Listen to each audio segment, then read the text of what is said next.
Salut, c'est Fabrice, motion designer et formateur chez Vidéo Design. Voilà un tuto pour débuter sur After Effects. Dans ce tuto, nous allons utiliser le contour de forme ronde pour animer de manière dynamique un cercle. Donc nous sommes dans After Effects, j'ai créé une composition avec un fond blanc. Je voudrais maintenant créer un calque de forme ellipse. Je double-clique sur l'outil ellipse et j'obtiens un calque de forme en ellipse. Je ne veux pas de fond, je supprime le fond. Et au niveau du tracé, je vais partir sur un tracé de 1600 sur 1600. J'obtiens donc un rond. Un petit peu moins que 1600, peut-être je vais faire 1500. Alors, je vais ajouter un réduire les tracés. Ce qui est très intéressant avec le réduire les tracés, c'est qu'il est capable de venir ouvrir une forme fermée. Si j'anime le début, je vois que je vais faire apparaître mon cercle dans le sens inverse des aiguilles d'une montre. Si j'anime la fin, au contraire, ça va le faire apparaître dans le sens des aiguilles d'une montre, ce qui est peut-être préférable.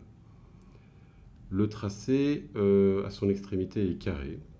Donc dans les options du contour ici, je vais choisir des extrémités arrondies.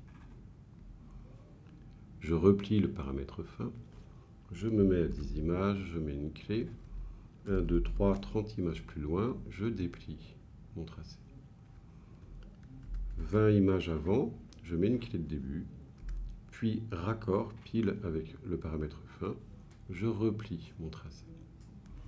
Tiens, je vais mettre un petit lissage ici pour qu'il y ait de la variation dans la vitesse. J'obtiens pour l'instant ceci. Je ne suis pas encore tout à fait content de mon animation. Peut-être que je vais décaler un peu ça pour que le tracé soit plus long. Je n'aime pas le fait que le tracé soit bloqué sur cette phase-là. Vous voyez, il n'y a pas de mouvement au début, sur le début du tracé. Ça, c'est pas très dynamique. J'ai ici un paramètre décalage. Le paramètre décalage va me permettre de décaler mes pixels le long du tracé rond. Si je fais un clic et glisser, je vois que, voilà, mon tracé glisse. Alors, je vais animer ce paramètre du début à la fin.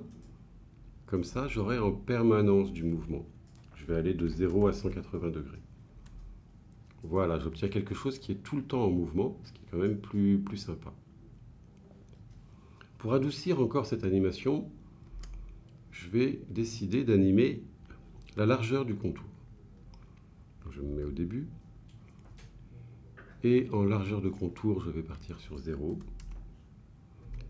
À cette étape-là, je vais avoir mon contour maximum.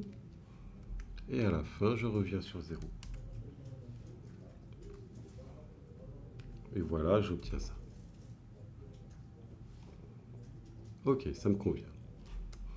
Je vais mettre le réduire les tracés à l'intérieur de l'ellipse et dupliquer mon ellipse. La deuxième ellipse va avoir un tracé plus petit. Et je voudrais que son décalage soit différent de celui de la première ellipse pour être à un autre endroit. Donc je vais utiliser une expression pour me simplifier la vie. Je vais enlever les clés de décalage et venir parenter ce décalage au décalage de l'autre. Alors vous me direz quel intérêt, les décalages restent identiques.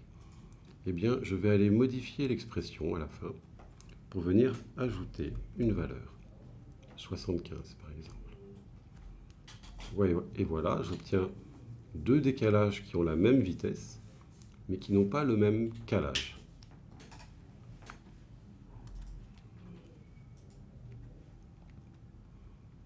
Je vais dupliquer l'ellipse 2 pour avoir une ellipse 3. Et dans l'expression, alors avant de toucher à l'expression, je vais réduire aussi son tracé ici comme ça. Je ne vais pas mettre plus 75, mais plus 135. Voilà. Et je vais encore la dupliquer une fois. Cette fois-ci, le tracé de l'ellipse va être au contraire plus important, comme ceci.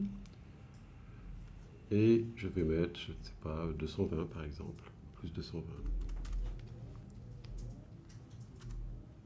Et j'obtiens ça. Alors je voudrais modifier la dernière ellipse de sorte à ce qu'elle ne disparaisse pas.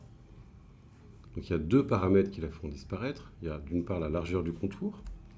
Donc je vais garder mon contour affiché. Et il y a par ailleurs le paramètre début qui fait que l'ellipse se replie. Et bien je vire le paramètre début. Pour que ça soit plus doux, je vais mettre un lissage ici à l'approche. Et voilà, je finis par avoir un cercle qui reste en place. Pour la suite de mon animation, je vais avoir besoin de ranger toutes mes ellipses dans un groupe. Donc je vais dans le menu Ajouter, je crée un groupe que j'appelle Cercle. Je range mes ellipses à l'intérieur. Et là, malheur, j'ai des erreurs d'expression. Je clique sur la petite loupe ici pour révéler l'expression qui a un problème. Dans la phrase qui est écrite ici, il me manque le chemin qui indique à After Effects que cette forme a été rangée dans un groupe. Donc si je supprime cette phrase et que je remets en place mon expression,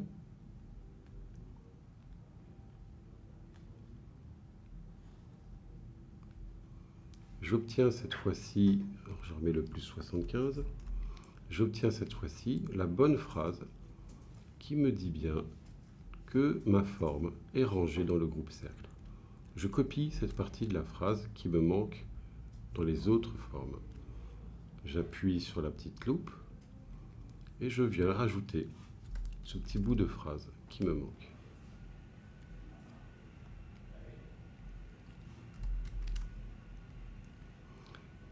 Et voilà, mon groupe cercle est réparé. Alors, pour la suite de l'exercice, je voudrais venir animer un fond qui va venir à l'intérieur ici. Ce fond, il va correspondre au fond du tracé de l'ellipse 4. Donc je duplique cette ellipse, je la sors, je vais la mettre en dessous. Je ne veux pas qu'il y ait de réduire les tracés, je l'enlève. Je ne veux pas de contour, je l'enlève. Et je sélectionne cette forme et je lui rajoute le fond que j'avais enlevé. Je vais choisir une autre couleur de fond. Je vais dupliquer cette ellipse. Ah, je me suis trompé, j'ai dupliqué le layer. Je sélectionne bien l'ellipse. Voilà. L'ellipse qui est en dessous, je vais changer sa couleur pour plus de clarté. Et cette ellipse-là, je vais mettre son point d'ancrage sur le côté ici. Et à partir de ce moment-là, disons, commencer à venir animer sa rotation.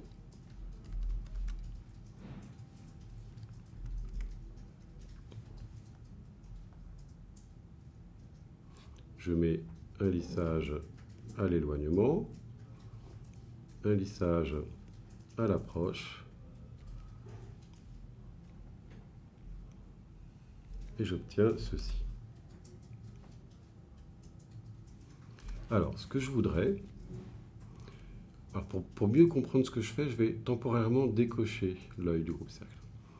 Ce que je voudrais, c'est que After n'affiche que l'intersection de ces deux formes. Pour cela, je vais avoir besoin d'utiliser le fusionner les tracés. Mais si je mets en place un fusionner les tracés ici en dessous, il va venir aussi s'appliquer au groupe cercle. Donc pour l'isoler, je vais mettre ces deux formes dans un groupe. Donc je crée un nouveau groupe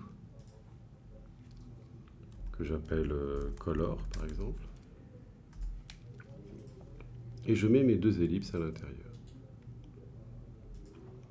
Je sélectionne ce groupe et je demande à fusionner les tracés. Le fusionner les tracés s'accompagne d'un nouveau contour et d'un nouveau fond. Je ne veux pas de contour. Et par défaut, ce fusionner se fait en addition.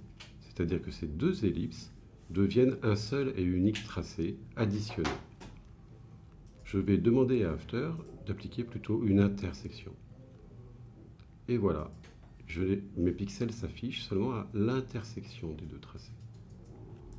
Alors pour récupérer la couleur qui m'intéresse, ça se situe ici, avec le nouveau fond qui a été créé.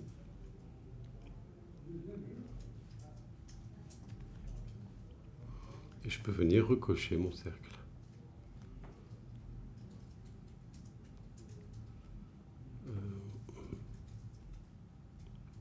J'ai mis le fusionné en dehors du groupe color. Voilà, à l'intérieur. Alors, il y a une dernière petite chose que j'aimerais faire, c'est avoir une sorte de zone de transparence entre le fond et le cercle. Pour ça, je vais baisser la taille de l'un des deux tracés pour obtenir ceci.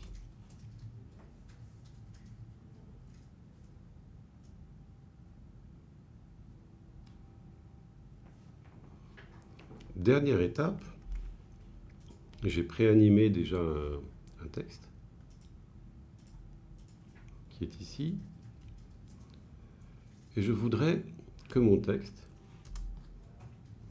ne vienne s'afficher que à l'intérieur, ici, du color. Donc je vais dupliquer ce layer, que je vais appeler cache. Je le mets en solo pour bien comprendre ce que je fais. Et je ne veux pas des cercles, je ne veux que le color. J'appuie sur Option Mode. Et je vais demander au texte de s'afficher seulement dans l'alpha de ce cache.